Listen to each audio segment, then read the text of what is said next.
Dampyak pino nasi barang umurusan nyorebut arsa ngesu padha gawunya sang nata sadulu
Pintar tongeng nulis lan maca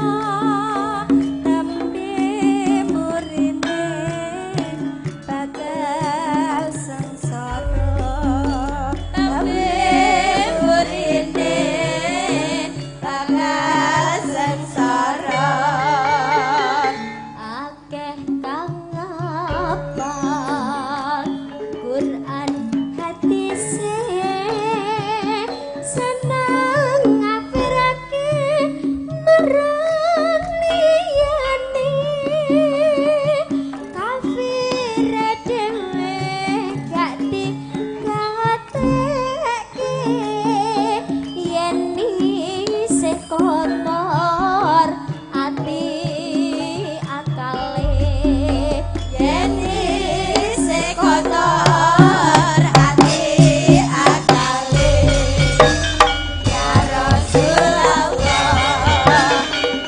salamun alaik ya Rabbi asya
rasane uga hakikat maning rasane ya Rasulullah salamun alaik ya Rabbi asami wadarati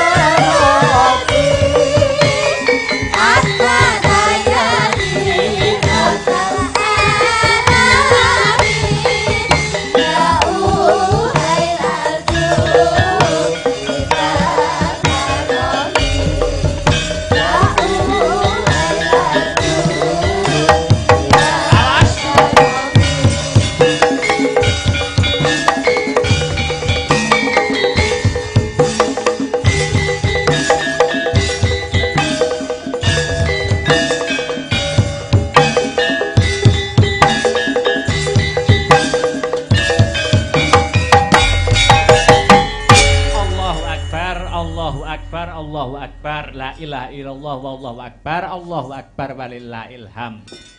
Leren dhisik sawetara ya ana. Nggih, Yung. Babakan lakon Semar Mbangun Kayangan bisa ditutuke sak rampunge limbukan. Sing baku aku karo kowe ngaturke apa ta wigatine awake dhewe sak kanca tinimbalan sowan ana kene. Nggih. Angka sepisan ya kuwi ora lali ngaturke rasa puja lan puji syukur kang jero kunjuk Gusti kang murbeng dumadi. Allah Subhanahu wa taala Tuhan yang Maha Esa, yang Widiwasa, yang Maha Rasa sejati. Nggih. Ya mung saka nikmate kang awujud nikmat sehat, nikmat sempat, nikmat iman saengga awake dhewe bisa manunggalan tetunggalan maneh ana ing leladan Sugih Waras Kecamatan Prambon Kadipaten Nganjuk. Enggih, Yung. Iki sowan ana daleme sinten lan dalam rangkaian adicara apa? Ngene, Nduk.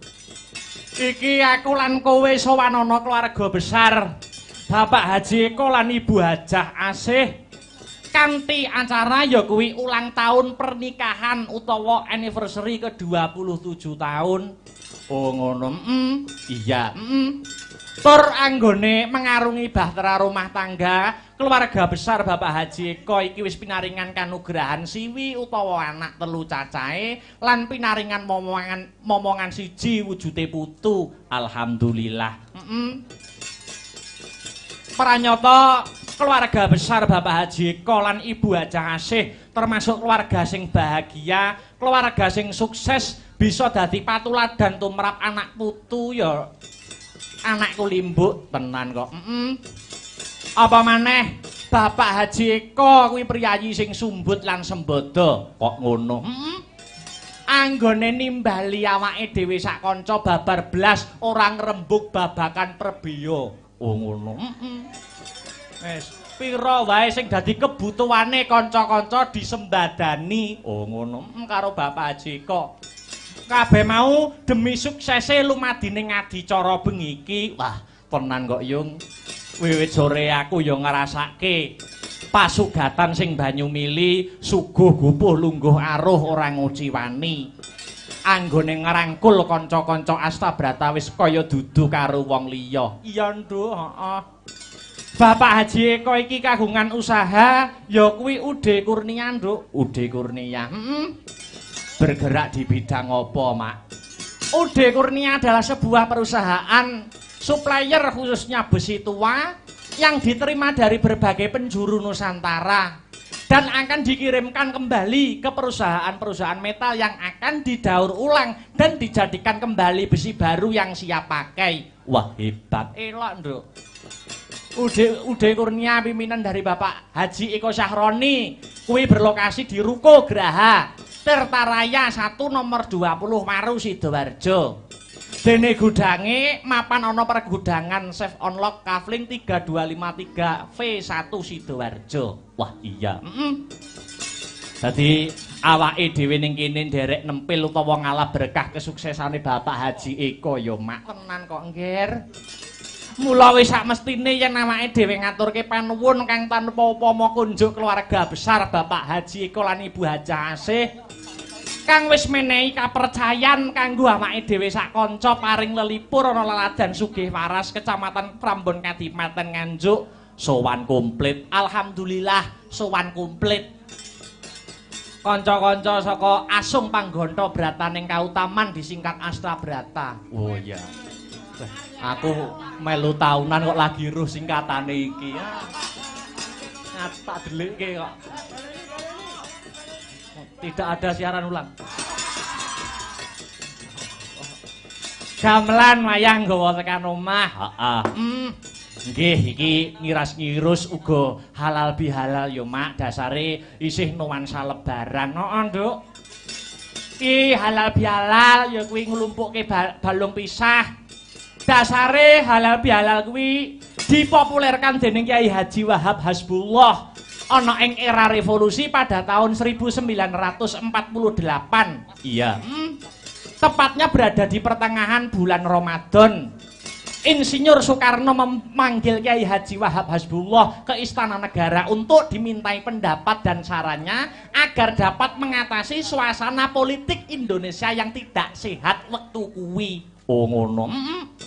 Banjur saran saka Kyai Haji Wahab Hasbullah pada hari raya Idul Fitri tahun 1948, Bung Karno mengundang semua tokoh politik untuk datang ke Istana Negara untuk menghadiri silaturahmi yang diberi judul Halal Bihalal. Nganti tekan seprene yo Mak. Jadi halal bihalal kuwi uga bisa sebagai wujud penyejuk dan pesan kedamaian keadaan apapun sing lagi memanas. Mula simbole wong lebaran kae gawe kupat tegese ngaku lepat. Oh iya. Uga ana sing ngarani kupat kuwi siku papat. Siku papat kuwi apa wae? Lebar, lebur, labur, luber. Lebar iki tegese leh poso 30 dina wis rampung banjur lebaran. Oh ngono. Lebur tegese ran ing ngapuran saling memaafkan ngelebur dosa. Idul Fitri, idul tegese kembali, fitri tegese suci. Sing ala dibuang sing adoh, sing becik ayo padha digoleki. Banjur labur kuwi tegese ngrias utawa cara desa ngecet, maknane dianyari. Nggih. Membuka lembaran baru supaya selamat ing tembe besuke, Nduk. Ngono. Nggih. Yen wis lebur dan labur dadi iso luber. Luber tegese lubera rezekine sing barokah, lubera kesabarane, lubera pangapura, luberna sedekah, luberna amal jariyah, luberna ing reh pangibadah. Amin ya rabbal alamin. Luberna ing reh kesabaran. Wajan tenan. Iya. Uga aku mengucapkan mumung iki isih sawal ya kuwi aku mewakili kanca-kanca Astabrata ngaturaken ya kuwi pangapura minal aidin wal faidin, mohon maaf lahir dan batin yen ana tindak sak pecak tembung sak kecap, muga-muga kesalahan kapendemo ing bumining pangapuran satemah nukulake wijining pasederekan. Oh ngono ya Mak. Nggih. Wah luar biasa.